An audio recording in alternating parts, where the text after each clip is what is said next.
This is your reality check.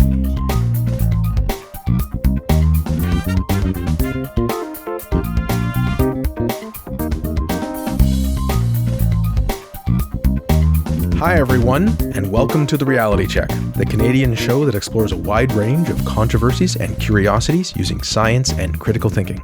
I'm your host, Darren McKee, and with me, as usual, is Adam Gardner. What's up, cuboids? We have a great show for you today. Adam is going to explore whether you should look at that eclipse that's coming on up, or behind you, depending on when you listen to this. Oh.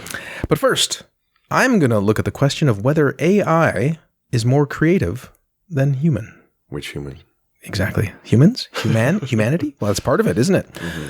With generative AI models bursting onto the scene over the past couple years, we have all seen the impressive outputs in text, images, video, and music. Very recently, I just tried Suno version 3, a music generator, and my mind was blown. Not because the song I created was perfect or great, but because it was pretty close to a lot of what gets played on the radio, and I made it in 10 seconds with a simple prompt.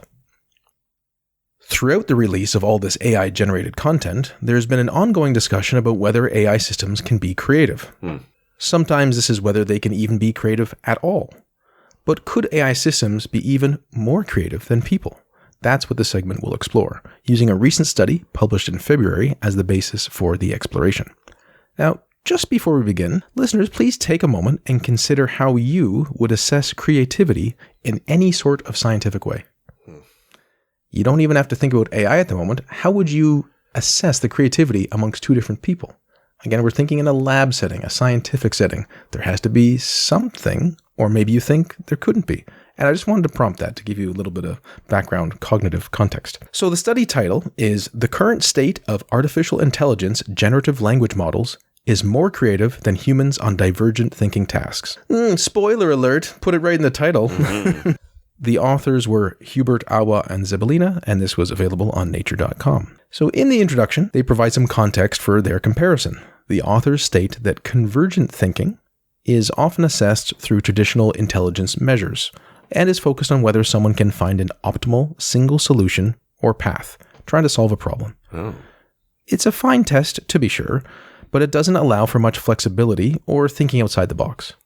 On the other hand, divergent thinking involves, quote, generating multiple creative solutions to a problem, which allows for the flexibility to determine multiple creative solutions. And further, quote, divergent thinking tasks can be evaluated along 3 dimensions: fluency, which is the number of responses in this case, originality, response novelty, and elaboration, length or detail of a response. Responses in each category are given scores according to the various tasks, and used to assess individual differences in divergent creativity, or in other words, a person's creative potential. That potential word is important there. Yes, Adam, go ahead. It's interesting because I feel like these metrics are used to assess one human to another, where humans have a certain speed of thought that is more or less comparable, perhaps a factor of 2 or 3 different between people. Whereas like human versus AI, you're not in the same ballpark. You're not even in the same planet. Ballpark, planet, boat. Look how creative we are. Yeah. But yes, these tasks, like all tests, are limited. But as I was saying, you have to test it somehow, or you could just say it can't be tested. But if you're a researcher, you're probably not going, we can't test it at all. You'll just say, here's a test and here are limitations, right? Mm-hmm. So they used 3 main types of tasks. I just held up 3 fingers in case you're looking. That was just for Adam. Thanks, Darren. Yes. Number 1, the alternative uses task. Well named. It is a task which is used to test divergent thinking. In this task, participants were presented with a common object, like fork or rope, and they were asked to generate as many creative uses as possible for these objects. Sounds like a dingle hopper to me. They do show the prompt that was given to humans, and they also show the prompt that was given to the AI system, GPT-4, just in case anyone's curious. It wasn't the same prompt? It was not. It was slightly edited. Okay. So they did control for fluency. So they didn't ask GPT-4 for as many as possible, because that's what they told the humans. Yeah. But they matched people. So there were 151 people that participated. Yep. And if someone, say, said it's 5 or 6 responses, they then had GPT-4 use 5 or 6 responses. Oh, okay, so they weren't going for volume of answers. Otherwise, they were not like, here's 2 million. Well, right. Well, they had, in this particular case, they had 3 minutes, which is maybe, I don't know, it depends how, your latency speed and your connection. But yes, I would think this would dramatically underassess AI abilities if it was a speed-related task. Oh, yes. But in this case, they're controlling for fluency, which is fine. Again, you got to start somewhere. And is speed really a metric we like to use for creativity? I guess if you're going to try to compare it. Well, speed underlies a lot of other tests in this world. Right? Yes. It's like, oh, he's funny, but his timing is bad. Or like, oh yeah, is he funny? Like, give me 10 minutes, I might come up with something funny. Like, well, yes, intelligence, a lot of it's speed, right? Yeah. Anyway, that was task number 1. 2, consequences task. It's part of the verbal selection of the Torrance test of creative thinking. Don't want to talk down to you, Adam, but that's true. That provides prompts to hypothetical scenarios. For example, what would happen if humans no longer needed to sleep? You just would like, just let your mind run with it. Just be creative. And the third one, the divergent associations task, is a task of divergent and verbal semantic creative ability. This task asks participants to come up with 10 nouns as different from each other as possible. I've tried to do this. How interesting. If you don't have practice, you're going to have some confusions and problems for most people. Yeah. For most people, because like, well, different how? And like a bicycle versus a hot dog? And then like you try to think along like 10 dimensions. You're like, especially if it's timed. Yeah. As I said, 151 humans, 151 chat GPT responses, or Just GPT-4. Just like the Pokemon. Yeah. So how did they assess it? Well, this is another possible bone of contention. Like, well, how are you going to assess these things? Who counts, right? Traditional scoring methods of divergent thinking tasks have required human ratings of products or ideas that are assumed to be normative. Like consensus will eventually be met with more raters, right? Like, oh, people generally agree, that sort of thing. But in this case, they use the open creativity scoring tool to automate scoring of semantic distance objectively by capturing the originality of ideas by assigning scores of the remoteness or uniqueness of the responses. Well, I mean, it's algorithms rating algorithms. I don't know if I can really trust them not to be biased. It was a law, but I'm happy you hit it. I was just going to say, well, you can't have the humans evaluate the AI. That's biased. Well, I feel you're going to have the algorithm yeah. evaluate the AI? Yeah. A human would probably be able to, with some practice, determine which one answers are human and which answers are AI. And AI would definitely be able to do that, but would probably also be able to not be biased about it. That's a different test, right? Then we're bordering on, the other Turing type tests. Sure. So unlike human scoring, which requires multiple factors of consideration, I think this is still pretty much a quote, by the way, fatigue, biases, time, and cost, which could result in potential confounds. The automated scoring tools such as OCS circumvented any human-centered issues and has been found to robustly correlate with human ratings. Wow. That's probably the most important part, that it does largely correlate. You could also imagine, again, you have a bunch of humans, even if they're, loosely trained, are they all going to agree? Again, some of them are tired, some of them are not, but even aside from that, just sort of the mess of evaluating what counts as creative or not, especially if it's long dimension. Certainly if someone says, that you can use a fork in a different way, that could be one entry, but like how creative, the degree, that's difficult. Yeah. So that's why they're trying to use sort of like this bit of novelty, semantic distance. How different are the words and different ideas from each other? So we need the answers to be different from each other? So we need different humans to be different from each other? No. Okay. No, within a person. I was thinking for the words, they're supposed to be different. Yes. And for the fork, well, let's put it this way. If someone says, come up with different ideas for what a fork is, and you say a comb, and then you say something very similar to a comb, like a brush, you're like, well, that's not really that different. And we just watched Little Mermaid. But I feel like when you ask similar questions to people, they'll often come up with similar answers. Of course. And it can still be creative. It's just people go to the same places. And they did do some cleanup. They rejected things that didn't make a lot of sense. They had to reject more of the human ones than more of the GPT ones. Like it was a fraction of a percent for GPT stuff. Yeah. And what did they find? Quote, overall, GPT-4 was more original and elaborate than humans on each of the divergent thinking tasks, even when controlling for fluency of responses. In other words, GPT-4 demonstrated higher creative potential across an entire battery of divergent thinking tasks. The present findings suggest that the current state of AI language models demonstrate higher creative potential than human respondents. Oh, wow. Why they controlled for fluency, as you may be able to infer it now, is that if they didn't, people would just say, well, of course. Like the AI gave you like 1,000 answers and the human gave 3. Yeah, so of course. By controlling for fluency and showing that even under that constraint, the AI was still superior. that's probably more interesting as a result. It is very interesting. Yeah. So how should we interpret these results, right? Creative compared to whom, right? Well, which people are we talking about? Well, this was 151 Americans here, and they say how they got them and so on. We'll assume it's a representative sample. But I mentioned this in my book. There's often a sleight of hand here, and this is usually in popular conversations, where people don't want to clarify which humans they have in mind, right? Yeah. In a popular conversation, like, do you mean like a particular person, the average person, some subset of professional artists, or like the sum total of all humanity, right? And then, is it frequency? Is it like standout works? What are we exactly comparing here? So I think, you can ask all these questions. You have long conversations, which are kind of interesting. But for the science of it, you do have to agree on something operational, something specific, and a specific test. Otherwise, you get lost in this this guy, Quentin Tarantino, he's only done X number of movies compared to someone else who's done more movies. Yeah. Is more creative or less? And, was Django Unchained more or less creative than Pulp Fiction? Like, well, what are we doing here, right? It becomes very, very difficult. Yeah, but directors used to do it more of it as a job, and they would just churn one movie out after another. So was Alfred Hitchcock, more accomplished than a more modern director? Well, maybe I'm using an example of a very respected, sure. But also he did something at a certain time, right? Which you could stumble upon new things, right? Yeah. There was more ground to break. Right. So I also want to say another quote here from the paper. It's important to note that the measures used in this study are all measures of creative potential. But involvement in creative activities or achievements is another aspect of measuring a person's creativity. Creative potential is not a guarantee for creative achievement. Instead, we need to consider creative potential as an indicator of a person's creative capabilities. And this makes a lot of sense, right? Perhaps you're someone who's like, yeah, you tell me, think about what a fork can do. Like, I'll give you 20 answers. And in my life, I do nothing really creative, or at least conventionally seen to be creative, right? Yeah. That's where it gets tricky. Creativity can be very broad, so it could have nothing to do with what I think most people think about, which is like a painting or some sort of overt art, creating music, drawing something, painting something, these sorts of things versus my ideas are creative, or how I put a sentence together.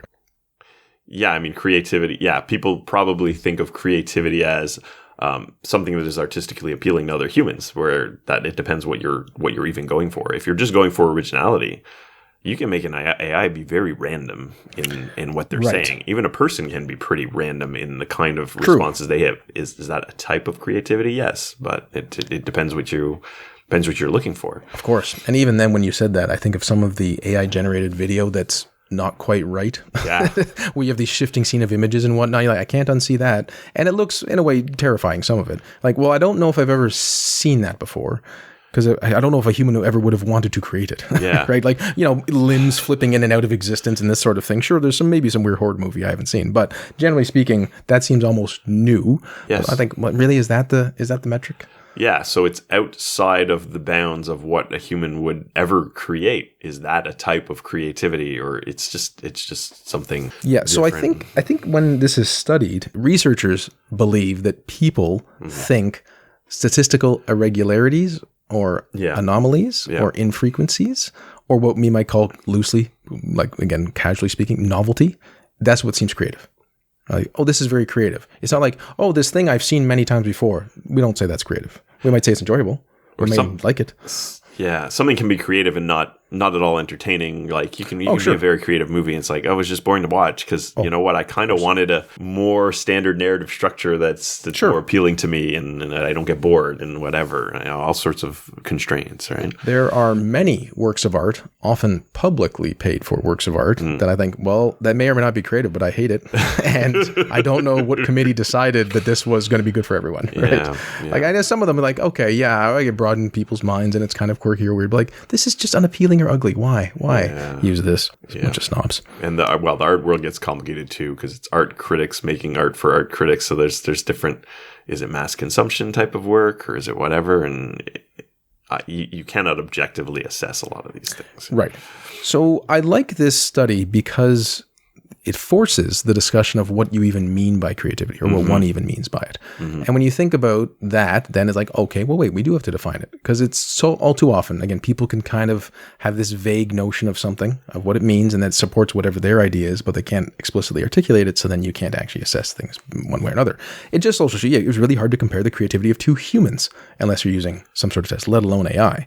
So when I think about how we should interpret these results, Well, we should interpret them pretty literally, like how most, if not all, science should be understood, right? Under these specific tests, under these conditions, under these methods, GPT-4 did better than these particular people. That's what happened. Does that mean overall AI is more creative? Well, it makes a nice headline. And these measures, of course, of divergent thinking are closer to what we consider creativity, if you're a researcher, than something else, versus like, well, did it really, compose a sonnet? Like, what does this even mean, right? There's an easy way to discard about it. So all that to say is, I think it is interesting. There's this larger issue, like, can they really be creative? Because the human soul, right? And that's a completely different type of argument. Yeah. Then you're just saying, like, only humans can do it, which, if that's your position, that's fine. I don't think it makes as much sense. Somewhat religious, spiritual position. There's a little human chauvinism, although I fully understand how it comes about, right? I fully get it. I also think, at least for me, sometimes I want to sidestep that definitional argument and just focus on what's happening in the world. So you might say the AI system is not creative. Okay. It certainly makes things that seem to be creative, right? Yeah. Or it does things that other people think is creative, or they seem to really like it, like those other things you called creative. Yeah. Right. And the absurdity about this. So I made this song, which, it's just a rock ballad about music or something like that. Right. Yeah. And I shared it on Facebook, and someone else wrote, like, this slaps, like, this is good. Yeah. Right. And I'll admit, I felt like a sense of pride. Yeah. I was like, what is this? I wrote that prompt. Well, seriously. And I know I've done it with art before, but I think, like, wow, this is so amusing. Humans are ridiculous. Like, hey, this is my work. I spent 10 seconds writing a prompt and I clicked a button. And if someone's like, hey, that's not good, I'm like, hey, that's my work. So I think this is ridiculous. But I understand, like, there's a visceral human attachment to a creative output, which, again, I had, like, the least to do of almost all the things involved. I did the least amount of work. Yet look how creative I am with my music. There is, like, a creative seed to it. Like, the randomness is comes from your prompt, part of it, right? So yes. And if you, again, the technology is moving fast. Of course, I know this. I wrote a book about it, right? Sure. I think this was just a visceral feeling of how much and how fast these things are going. Because when I clicked on it again, this song that I made, somehow it was a different version.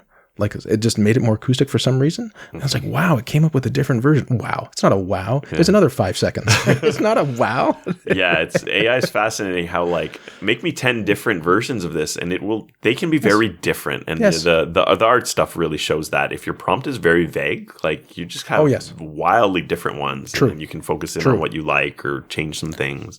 No, I guess what I'm trying to say with all that is that I'm sympathetic with the people who are still in a very, like, human centered way of seeing the world. That when I ask an AI system for, like, 10 examples of something, and I think I should ask it for 20, part of me thinks, is that asking too much?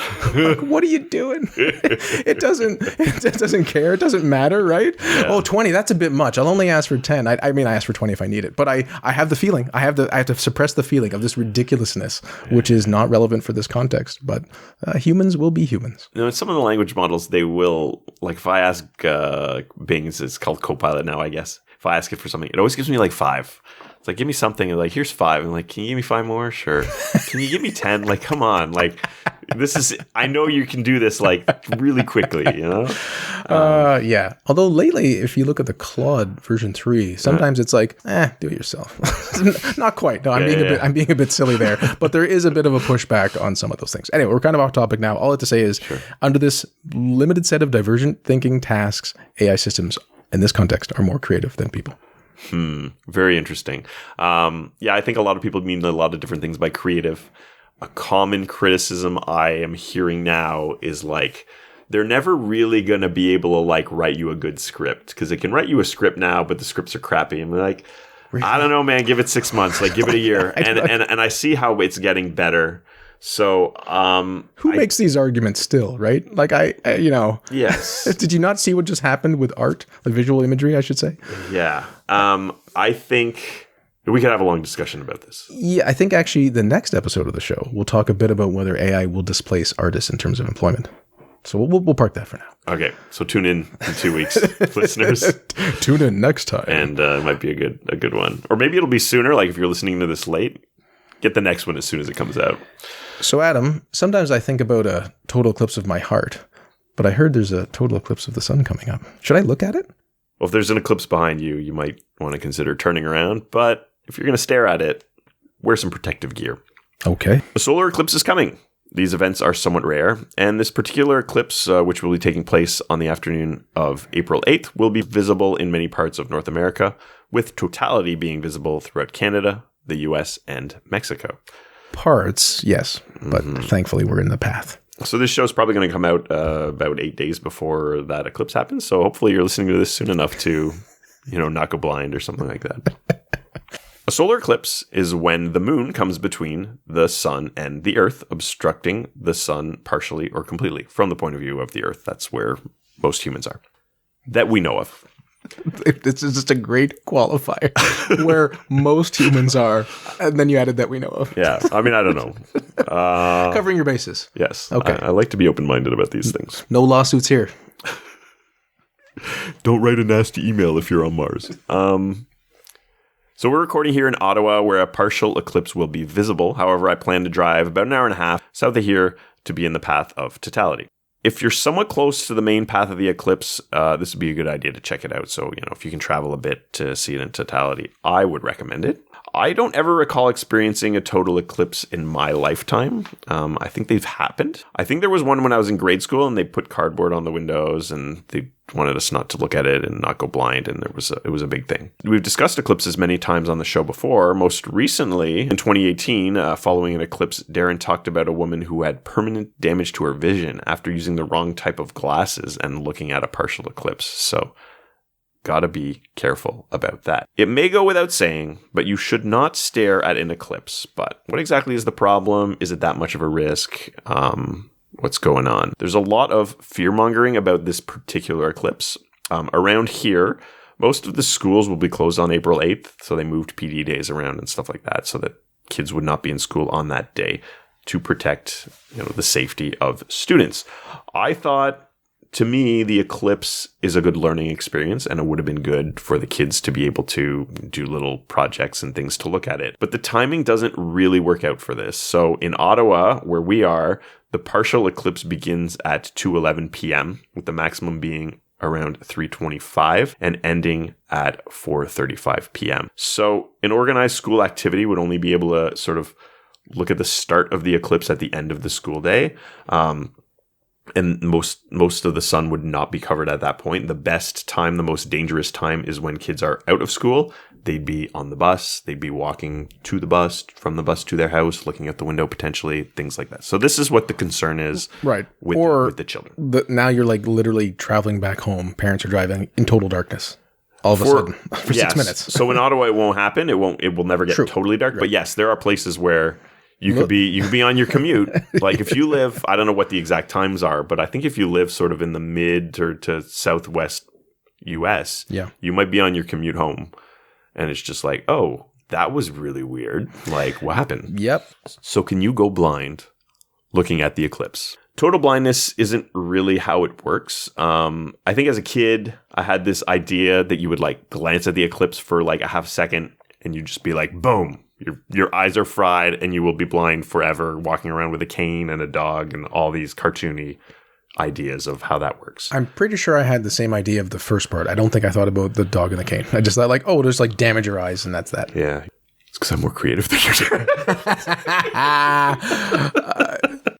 What can happen is that you can have serious and potentially permanent eye damage. So it's not terribly common just because most people don't tend to stare at the sun or they don't stare at an eclipse with the naked eye. But there are over 100 cases of eye injuries from people who have looked at the eclipse. In general, staring at the sun is a very bad idea. So you can damage your sight just staring at the sun when there's no eclipse going on. If you expose the cones in your eyes to too much direct sunlight, those photoreceptive cells can be damaged and die, which can cause permanent issues with your vision. Some effects could be temporary, lasting minutes or even days, but some effects can be permanent. Usually when there isn't an eclipse, we are not inclined to look at the sun. We are naturally sort of averse to looking directly at it, and that's a very normal, adaptive human instinct. We look away, we only glance briefly if we try. That's not long enough to do any damage. The human eye has a natural reaction also to shrink its pupils when it's exposed to direct sunlight, so there's less sun that's coming in, reduces the potential harm. An eclipse messes with some of these natural mechanisms. For one, it looks cool. The sun is actually not that interesting. Most of the time, it's still there. It's still round. It's still somewhat whitish, maybe orangish, depending on... Sun, if you're hearing this, I don't feel that way. I like looking at you, especially in the evenings. Yeah, sunsets are a little different because I didn't really get into sunsets, but... I'm just sassing. You can briefly look at a sunset. So the eclipse, it looks cool. So a person is more inclined to look at the sun during an eclipse to see if they can see it, which is dangerous. It's always bad to look at the sun, but you might just want to do it because it's cool. And the sun is very bright, even if it's like half or 3/4 covered. So you're going to have the same reaction where you just won't want to look at it. Even if you glance at it, it'll be very brief. But as the sun becomes more and more covered, as happens during a total eclipse like the one coming up, the remaining visible part may be dim enough that a person could tolerate looking at it, but it's still very dangerous to do so. So let's say 99% of the sun is obscured. The remaining 1% will only produce 1% of the light, which is still pretty bright, but those rays are just as bright as the rays from the sun on a normal day, and the ones that are hitting your eye can cause serious damage. Your eye's pupils will be dilated to allow more light in. Your natural reaction of having your pupils shrink won't be occurring, so that can be much more dangerous. Similarly, during an annular eclipse, which is the case when the moon is slightly further from the Earth, so it's basically smaller in the sky, and it doesn't cover the entire sun. There's a ring which will appear around the moon. So very nice, tempting to look at. Very tempting. Very dangerous. Yeah. So do not look at the sun during an annular eclipse. Do not watch the ring.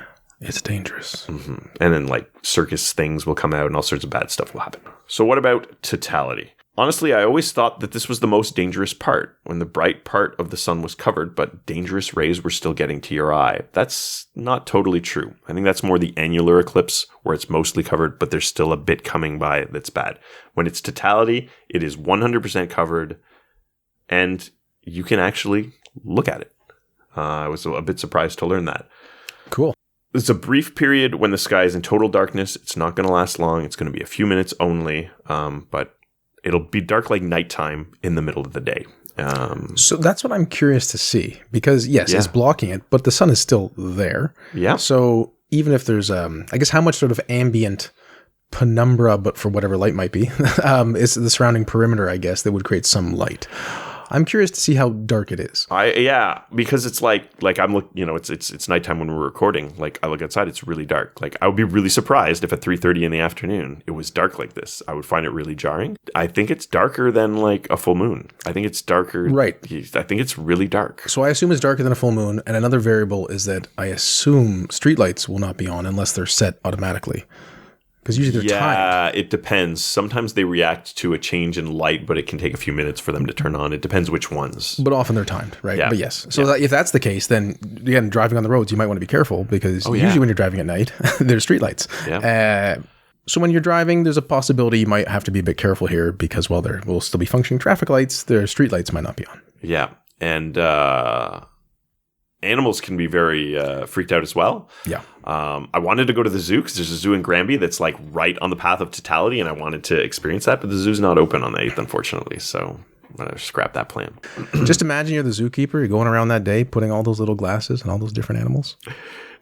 It's a funny image, but I think one point that makes is if eclipses were as dangerous as we thought when they were kids, animals and humans would have just gone blind all the time when solar eclipses happen. They happen in nature. They do happen. And we're not inclined to just stare at them and go blind. So, I agree with you generally. But so the next one is 2044 or something like that. So if they're every 20 years, you think biologically, maybe there are some animals that were sort of dumb enough to look up, and then they just didn't see well, and then they got selected out. They happen to be looking at the time of the eclipse. It's possible. But we're well adapted for our environment. True. And I know, animals function at different times of day, but I don't know if there's that many animals let me just take in a nice sunset. They don't, as far as I see, they don't quite see it that way. I don't know. Animals do have some reactions to the sun rising, setting, whatever, roosters and things like this. Yes. Or when you hunt and when you don't, and so on, there's fear and so on. But it's not usually look at the moon tonight. Isn't it nice? Let's go for a walk under the moonlight. Yeah. While the sun is partially covered, what can we do? a pinhole camera is an option. So it's a simple sort of craft that, you can do with kids and stuff like this. Basically, you have a piece of cardboard with a very small hole in it. You shine the light from the sun through the hole onto, a piece of paper, a piece of cardboard. Sometimes you do it with a little box or something like that. And you see a projected image of the sun, and you'll see like a crescent shape, right? And that's basically the part of the sun that's not covered by the moon. So that can be pretty cool. Special solar viewing glasses are another option. Do not use normal sunglasses to look at the sun. They might be enough to like protect your eyes to make it tolerable, but still cause serious damage. So I would not recommend that. That's a very bad idea. You can get special eclipse viewing glasses, which will let you look directly at the sun. And these glasses are so dark that you basically won't be able to see anything except for the sun when you're wearing them. I picked up a few pairs for me and the kids, and while testing them out on a bright day, we were able to see a large sunspot on the sun. So it's pretty impressive. It's kind of strange how small the sun looks when all you see is the sun. But you have to be sure to get the right kind of glasses. So the ones I picked up, they're ISO 12312-2. So that's the current standard. So, just make sure what you're getting is the proper kind of protection. Be careful not to use these with something like a telescope, because they aren't made to block the sun and then amplify it and still put it in your eye. So that can be still dangerous. Special filters exist for telescopes for viewing or taking photos of the sun. Similarly, if you're looking through a camera lens, it could be dangerous unless you use a lens that is specifically made for taking photos, because you can do it zoom or something like that, and you're basically amplifying that light. Evidently, viewing the sun through a telescope without any filter or taking a photo of the sun directly without any filter is a very bad idea. So if you're looking at a telescope, you're amplifying the sun's rays. That can be really bad. If you're looking through a camera at the sun, it's like looking at the sun with your naked eye, and that can cause serious damage. Do not do that. To what extent does your camera filter UV when you're photographing the sun? I assumed it would be total, but well, we'll find out. I'm not sure if a camera would be able to filter out some of that UV before it actually captures the image, or if it just would damage the sensor. Or your eyes. I'm not sure either. I think that sounds like a future segment. I think it does, absolutely. A solar eclipse is a rare and spectacular looking thing. I'm looking forward to viewing the upcoming eclipse and will be taking necessary precautions to avoid injury. While staring at an eclipse won't likely make a person totally blind, it can cause temporary or permanent problems with your vision. This is not a terribly common occurrence, but it does happen and can be avoided with simple precautions. Have fun, stay safe, and enjoy the beauty which our universe has to offer. Please look responsibly. Yeah, that's great, Adam, because it is... the conventional wisdom here is true. Don't stare at the sun. Not for long periods, even though I think Isaac Newton did it, supposedly. Oh, really? He's like, I stared at the sun for as long as I could, and then I had to spend 3 days in a dark room. Oh, jeez. But he was a quirky, brilliant man. I also wanted to say it's a quirk of our time in this particular part of the universe, in this particular part of the planet and the solar system and whatnot, that the moon is approximately the same size in the sky as the sun at the same visual angle. Yep. And that hasn't always been the case. I think we might have talked about this years ago on some podcasts, but the moon used to be something like 15 times larger in the sky in visual angle, and it's slowly receding away from us. I think it's a couple inches every century, something like this. Yep. And so at this moment, it does nicely block things out. Mm-hmm. And then eventually, for our AI descendants, they're like, hey man, all I'm getting is this ring the whole time. It's never going to be blocked out in the same way. So yes, not only enjoy it, but also this nice confluence of events that it just so happens that these things line up and they match because they're about the same size. It would have been interesting to see when the moon was so much bigger in the Earth's sky. The totality could last for hours. Like it could last as long as a lunar eclipse does now, right? Yeah. And solar eclipses would have been more common back then. They would probably be like as common as a lunar eclipse is now, or comparably, or something like that, depending on the exact size. So that would have been much different, much more interesting. And yeah, eventually it'll be so small, it'll be like a transit, right? Like the Venus transit is a really small dot that went along in front of the sun, or whatever that was, 10 or so years ago. Yeah. Another fun one to witness. Well, listeners, thanks for joining us once again. I talked to you about whether AIs can be more creative than people, and under these divergent thinking tasks, it was indeed the case that GPT-4 outperformed people, and that's even with controlling for fluency or amount of response. And then Adam talked to us about the solar eclipse, which is go enjoy yourself, but protect your eyes. Mm-hmm. Until next time, think better to act better. Peace out, cuboids. For show notes or to discuss this episode, visit our Facebook page and website at trcpodcast.com. For general inquiries or to send a topic or parody suggestion, email info@trcpodcast.com. Help support the show by leaving a review on iTunes and liking us on Facebook. Follow us on Twitter at TRC_podcast.